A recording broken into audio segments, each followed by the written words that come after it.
Então vamos lá, meu aluno, vamos estudar agora as fontes do direito administrativo. Trabalhei com você na aula passada a lei, falei dos princípios, né, dos princípios informadores do direito. Agora, quanto aos princípios, eu gostaria de gastar um pouquinho mais de energia, porque o leigo, ele imagina que o direito, ele se resume à lei. E os valores, eles são extremamente relevantes hoje na aplicação do direito. Então, observe o seguinte, na aula passada, eu disse para você do prefeito que baixou um decreto proibindo venda de bebida alcoólica naquela base territorial chamada município, a fim de diminuir a transmissão de doença sexualmente transmissível. Bem, a pergunta é, esse decreto vai prosperar? Esse decreto é razoável? Evidente que o decreto não é razoável. Se você quer diminuir a transmissão de doença sexualmente transmissível, você tem que investir numa educação de autopreservação. Você não pode imaginar que uma pessoa que acorda e não escova os dentes, uma pessoa que ao tomar seu café da manhã, pega um copo duplo de Coca-Cola, come um hambúrguer com queijo prato, né, naquele pão enorme. Esse cara, quando sai de casa, ele vai entrar no veículo e não vai usar o cinto de segurança. Esse cara que não vai usar o cinto de segurança, ele não está nem para a sua vida, meu amigo. Na hora que ele for ter relações sexuais, certamente ele não vai utilizar preservativo. Então a cultura é de autopreservação. O meio para você diminuir ou para você acabar com doença sexualmente transmissível, certamente é investimento numa educação, mas numa educação da autopreservação. Você não pode imaginar que esse decreto seja razoável. E se o decreto não é razoável, se o decreto atenta contra a razoabilidade, ele atenta contra um princípio constitucional implícito, tudo bem? Que é a razoabilidade. Então esse decreto, ele na verdade, ele é atentatório aos nossos valores esculpido na Constituição, ainda que de forma implícita. Então esse decreto ele não poderia prosperar. Tranquilo? Então observe que essa é uma ideia que você tem que ter acerca dos princípios. O princípio, ele tem status de norma jurídica. Então você poderia simplesmente anular judicialmente o decreto baseado numa fundamentação, olhando apenas para um princípio. Essa é a ideia que eu quero que você tenha. É importante quando você olha, por exemplo, para o nosso constitucionalista chamado Paulo Bonavide, ele traz fases do princípio. Ele traz a fase jus naturalista, jus positivista e a neopositivista. Paulo Bonavide diz o seguinte, olha, os princípios, quando surgiram, eles eram apenas informadores do direito, eles apenas traçavam norte, caminhos para a aplicação da lei, caminhos para fazer a lei. E hoje, num segundo momento, numa evolução, olhando, inclusive, para o artigo 4º da Lei de Introdução ao Código Civil, você tem lá que na aplicação da lei, caso ela seja lacunosa, né, o juiz vai socorrer-se aos princípios, vai socorrer-se à analogia, vai socorrer-se aos costumes. Então perceba que o princípio, no segundo momento, ele tinha uma aplicação subsidiária. Quando a lei não conseguia ser aplicada no caso concreto, para que a lide não ficasse sem uma decisão, socorria-se a valores, a princípios. E o que nós estamos mencionando agora já é uma nova visão, já é um neopositivismo, já é um princípio com status de norma jurídica. É dessa forma que você tem que visualizar os princípios de direito administrativo, os valores no direito administrativo. Então, o princípio é uma fonte, vai nos alimentar de informações acerca do direito administrativo e das condutas administrativas. A lei é uma fonte? É evidente que a lei é uma fonte. Quando eu digo que doutrina é fonte, você tem que pensar nos grandes estudiosos, nos juristas, né, nos grandes estudiosos do direito administrativo. Quem vai fazer concurso federal, você pode se abraçar certamente com Maria Silvia de Pietro, você pode se abraçar certamente com Celso Antônio Bandeira de Mello, você tem ainda Diógenes Gasparini, você tem aí concurso novo que é o Marçal Justem Filho, que tem uma referência na área de licitação. Você tem ainda na área de improbidade administrativa o Emerson Garcia, membro do Ministério Público, ou seja, você tem todo um sustentáculo doutrinário acerca do tema direito administrativo. Nós também temos autores que não chegam a alcançar atrair as bancas examinadoras que aplicam concursos nacionais. Nós temos até um, né, no Rio de Janeiro, que é o nosso Diogo de Figueiredo Moreira Neto, que tem sido citado em provas do CESP. Evidente que eu esqueci o mestre Eli, né, também é o pai de todos, na verdade, todo grande autor de direito administrativo já leu Eli Lopes Meireles.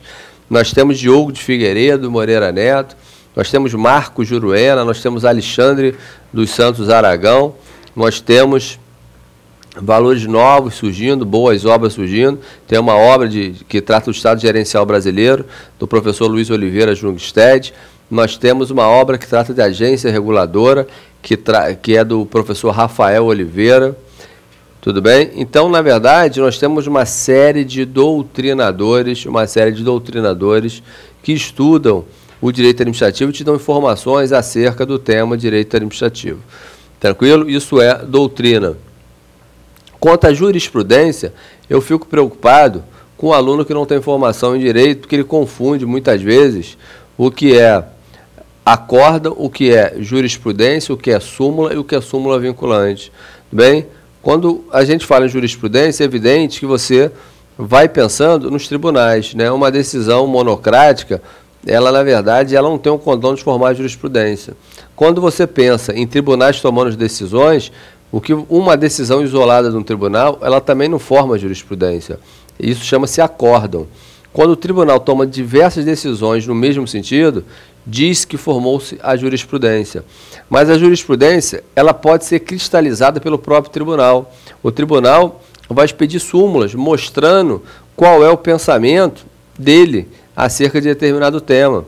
Agora, muito cuidado, porque acórdão, jurisprudência e súmula, ela não tem um caráter vinculante, ela não obriga as atuações administrativas, nem obriga as outras decisões judiciais, ainda que sobre o mesmo tema. Aí surge recentemente fica pesado, né? Mas nós temos hoje no nosso ordenamento a súmula vinculante. Essa só pode ser expedida pelo Supremo Tribunal Federal. A súmula vinculante, né, o próprio nome já te informa. No direito administrativo é importante você ter essa ideia, né, que o nome sempre diz alguma coisa. A súmula vinculante, ela vincula, mas vincula as decisões administrativas e vincula as decisões judiciais. E aquele que não cumpre, né, o texto de uma súmula vinculante, ainda que numa decisão administrativa, dá para o lesado o direito de entrar com uma reclamação administrativa diretamente no Supremo Tribunal Federal. Tudo bem? Então saiba você que a jurisprudência é uma fonte? É uma fonte, porque de certa forma ela complementa o conteúdo da norma. Aquilo que é lá conosco, parou na mão do juiz, se diversas decisões forem tomadas naquele sentido, você passa a respeitar por conta de ter a consciência de que é lá que se encerra, né, os litígios no Poder Judiciário. Tranquilo? Então já falei da lei, já falei da doutrina, já falei dos princípios, já falei da jurisprudência e sobrou o costume. É muito comum o aluno me questionar no seguinte sentido: professor, como imaginar que o costume, né, práticas, atuações reiteradas, vai ser fonte de direito administrativo? É muito legal você visualizar o seguinte: olha, existe um caminho natural para que um tema vire lei, né?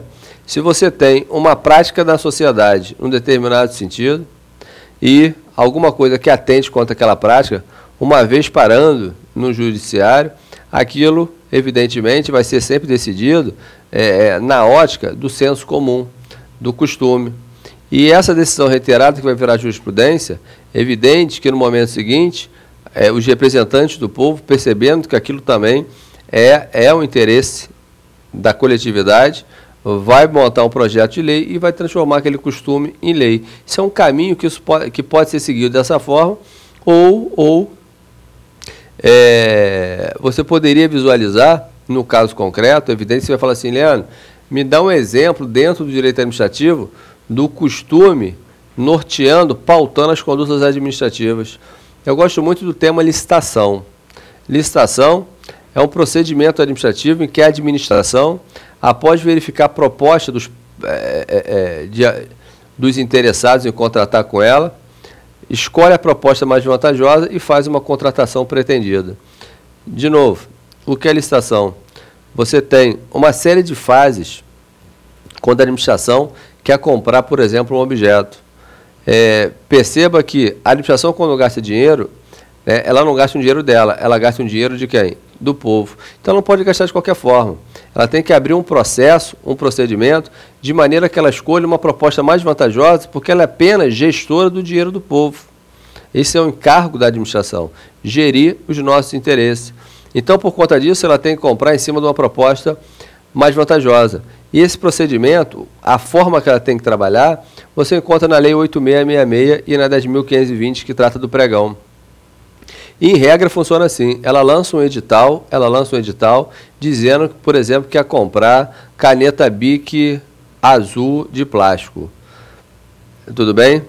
E, na sequência, vai chegar para a administração a idoneidade, né, do proponente, ou seja, ele vai mostrar que ele é habilitado para contratar com a administração, ele realmente tem caneta, ele está numa regularidade jurídica, uma regularidade fiscal, né, ele pode te fornecer a caneta, então ele vai te trazer essa informação a quem quer contratar, e no momento seguinte ele vai te passar um envelope com as propostas.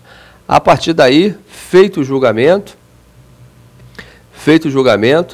a administração vai declarar o licitante vencedor e, na sequência, após homologar, vai contratar com essa pessoa. Esse é o procedimento em regra num processo licitatório. Então, eu quero que você consiga visualizar o seguinte: modalidade de licitação. Você tem a concorrência, que o exemplo é esse, você tem a tomada de preço, você tem o convite. Esses são os procedimentos, essas fases são adotadas nessas modalidades de licitação. Ainda que você nunca tenha ouvido falar, certamente você já ouviu falar num negócio chamado leilão.